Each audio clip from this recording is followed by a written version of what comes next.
So in this tutorial we're going to look at fleshing out the drums from our basic arrangement in the previous video. We're going to add some new elements in here with things like a reverse clap, a big kind of hall clap, ride cymbal, a reverse crash, and also a special fill at the end of the section there.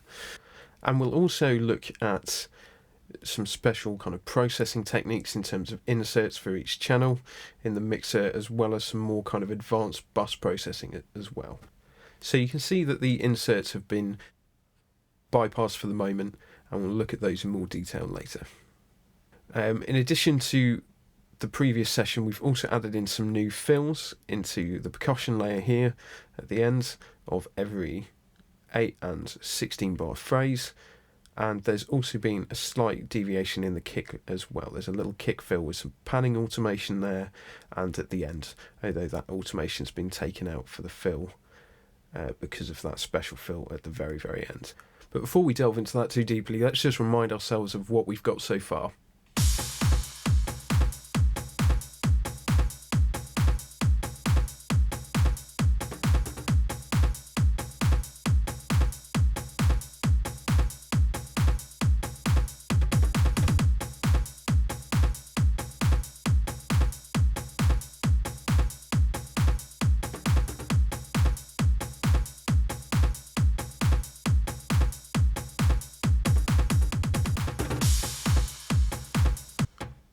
So that's pretty much where we were up to last time. So now let's have a look at some of the new layers we're going to integrate, starting with this reverse clap sample here. So if we zoom in now, we can see that there's a clap sample here. I'll just quickly unmute and we can have a listen to that to see what it sounds like. Just a very short little clap sample. And what we're going to do is we're going to reverse that. And we're going to change the audio file there and click reverse. And that's going to sweep into the claps that are muted.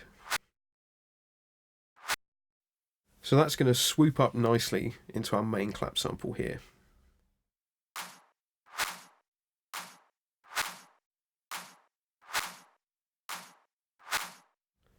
And next we're going to have our big clap sound, and that there is going to punctuate the drum fill quite nicely with an extra sort of reverb and compression to make that feel really big. And that should sustain on to the next bar and kind of work, or help the transition rather, very nicely across the different segments of the arrangement. Up here we've just got a basic ride cymbal that is playing the same rhythm and the same part as the open hi-hat part, so that's really just going to double up. Next we have a reverse crash that's going to form a similar function to that of the reverse clap actually. It's just going to sweep up into the main crash and draw attention to the fact that something is happening and there's a bit of a change at the end of that section of the music. Let's just have a listen to that crash.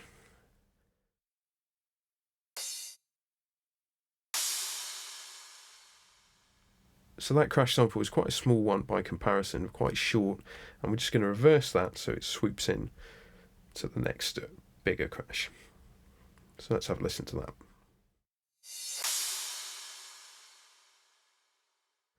We'll also process that with some reverbs and delays, etc.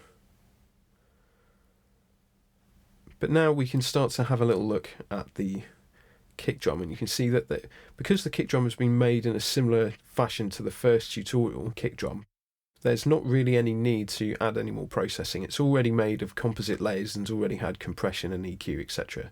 So at the moment we're going to just leave that as it is. And we can hear that sounding pretty good at the moment. It's also going to go to a parallel compression bus later on. So it is going to get some further compression and some further beefing up, but we can just leave that for the time being.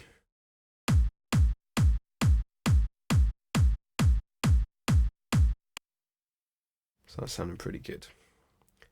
Next we have our clap and snare hybrid layer.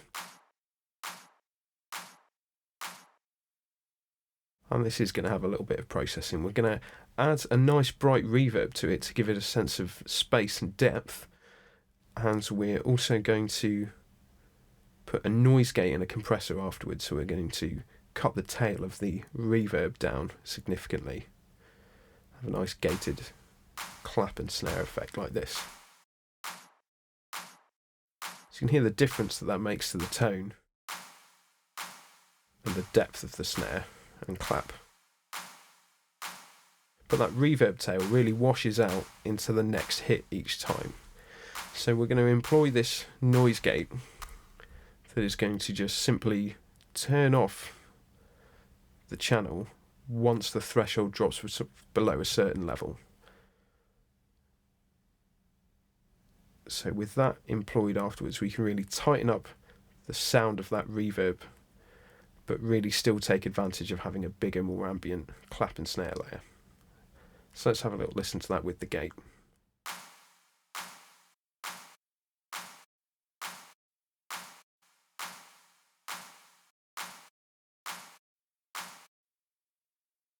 So we can hear there that the reverb tail really doesn't wash out into the next sample. It keeps the percussion very tight and very punchy.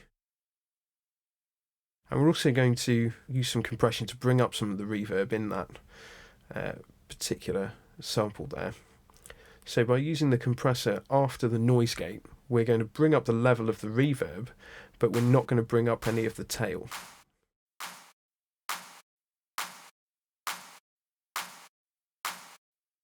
So it just makes it a bit more punchy and a bit more aggressive sounding for our drum track. We'll also have a little look at the attack settings here.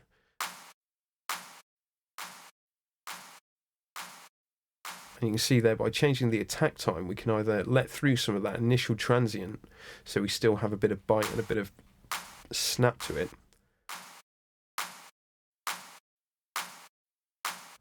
or with a shorter, next to no attack time, it really compresses everything from the get-go. So we're going to keep that at a sort of medium level there, so we can really retain some of that nice snappy bitiness from the original transients. So next we're going to look at the reverse clap sound, and we're just going to process this in a couple of ways. We're going to add some overdrive to add some extra harmonics and beef up the tone a touch. We are also going to use a sample delay to employ the Haas effect and add some sort of pseudo artificial stereo width.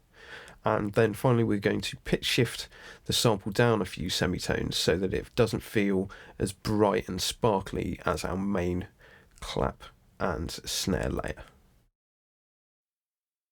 So let's have a little listen with these effects on.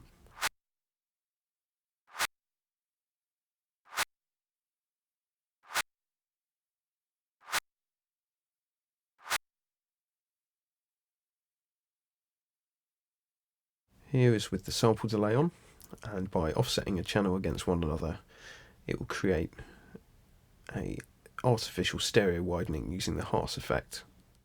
And this is where the brain basically processes the sound separately for the channel that arrives at the ear first, and then the one that arrives a split second later will be perceived to be at a different location or at this artificial width.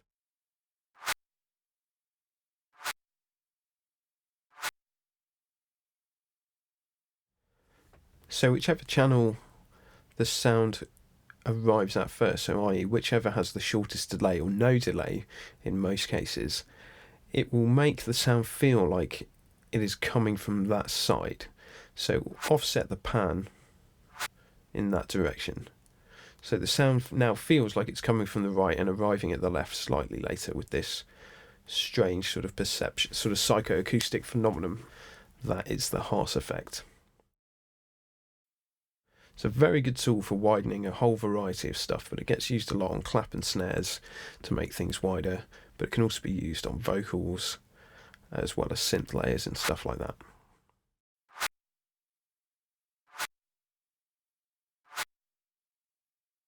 We just need to be careful though that we don't do anything too extreme, so that when things get collapsed to mono, it completely nullifies the entire sound. The effect will essentially be nullified, but the sound won't be so far shifted in time that it causes a complete phase cancellation.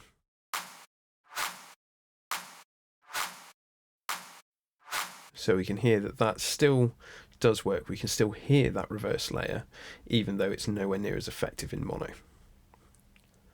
Which is important because obviously club music will get played in nightclubs that often run in mono. So it's always good to just double check. And then finally we have this pitch shifter, which is just going to move the pitch down by 3 semitones.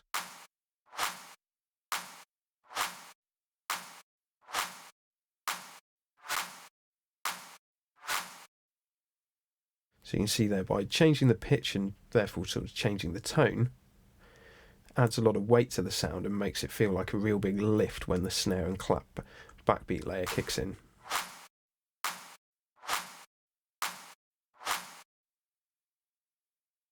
Very, very effective there. Sometimes you may need to actually bounce this out and re-render it and re-sequence it as a new audio file because of the latency, but because we're only shifting by a few semitones and it's a very short sample, the latency associated with pitch shifting isn't really a problem for us in this particular instance, but do be aware of that when you try this yourself. So if we did have to bounce it out, we could re-import it and make sure that it all lines up nicely, but it works okay for us. So moving on to the ride, we only have a touch of EQ to brighten up the top there. So using a high shelf EQ with a few dB of gain, just to make that ride a little bit more sparkly. Quite often in samples like rides or any hi-hats, you might have quite a lot of low frequency energy sort of hidden in the FFT and spectral analyzers that you might be able to use on particular plugins. So it's always worth rolling off the bottom end of hi-hats, ride cymbals, things like this, stuff that doesn't really need any low frequency energy in it to be effective in the mix. And we can see there it makes no difference to the sound at all because that sample doesn't actually have any in, but if it did, it would be worthwhile preserving the headroom for all the kick and bass elements of the track. Which is exactly what we're going to do here with this percussion. Just going to roll off some of the bass with a low shelf and a low cut or high pass filter as well. Use a bit of a shelving EQ to sort of nip out one of the first fundamentals, just bring the volume of it down slightly of one of the samples within that layer, and also employ that low cut to thin it out and leave room for the kick drum.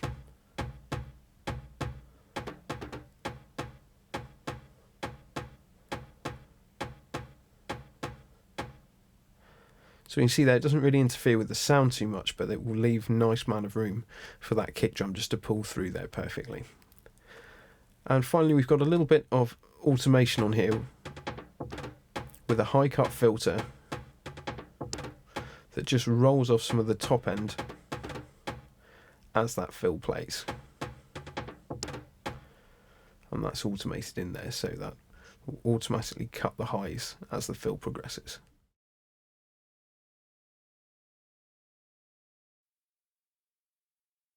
So next up here we've got our crash sample. Again, we're going to employ the Haas effect and add some stereo delays, some quite long ones, the longest rhythms we can get on there. Crossfeed and feed back the delays from one channel to another and obviously back to themselves, so that that will sustain and wash out through to the next section. So let's have a little listen to that.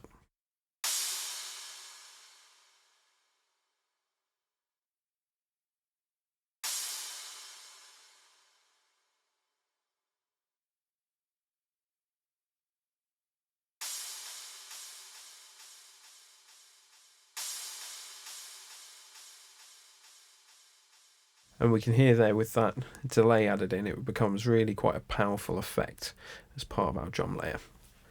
Next we have the reverse crash sample, the very short one. And we're going to use the Haas effect, but we're going to put the delays in opposition to that of the crash. And we're also going to dull some of that top end so that our main crash feels brighter and more impressive and more powerful in terms of the mix.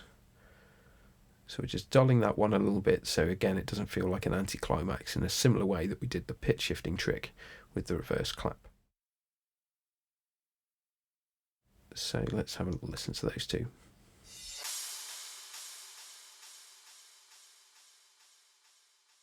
So that works nicely. And finally, moving on to our big clap sample, we're going to do quite a bit of processing on this. We're going to use the good old Haas effect. I'm going to roll off all the bottom end. We don't really need much of the clap, we just need the bright section. So we've got quite a broad ranging high shelf EQ that's coming down to about 5k there.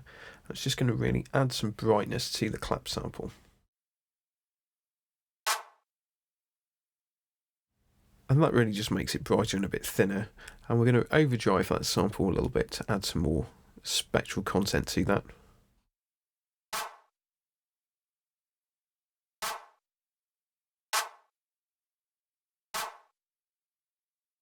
I'm going to rough up the sample a little bit. And then we're going to run it through a big plate reverb that will sustain for nearly 5 seconds there. 4.5. I'm going to use a lot of the wet, pretty much fully wet on the sample, and remove some of the dry signal.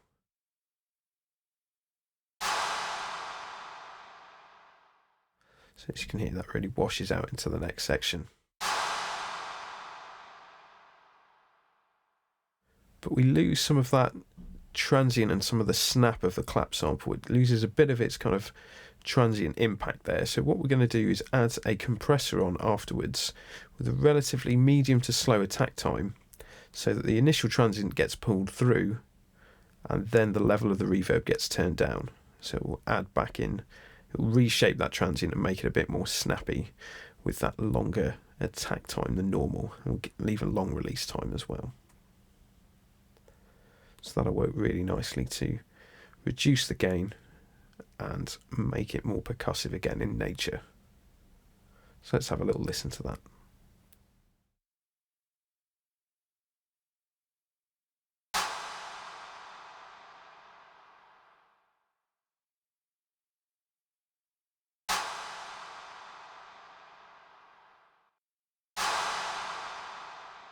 So we can now hear that that transient really pulls through before the compression kicks in. So let's have a little listen to that in context.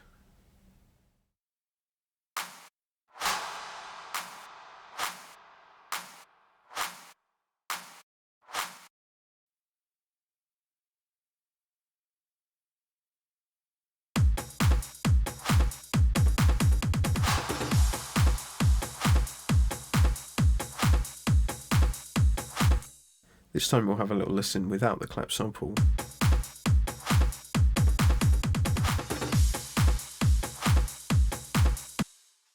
And again with it back in.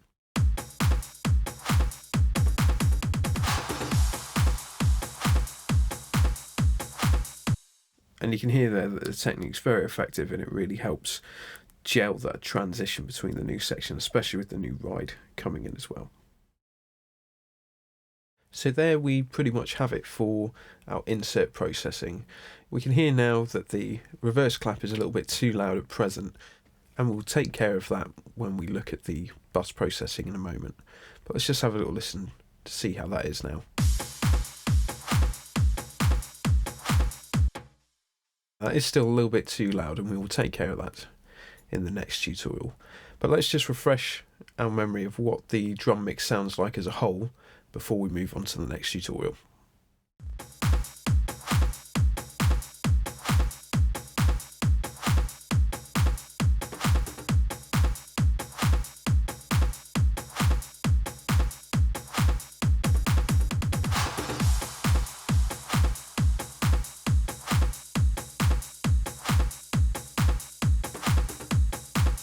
So now we can hear that that's really starting to gel together quite nicely now.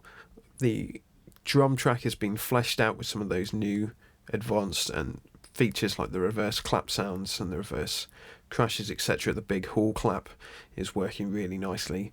And in the next tutorial we'll look at how to use some parallel bus processing for some of the signals, so we can really enhance the drums even further and get even closer to that professional trance drum beat sound.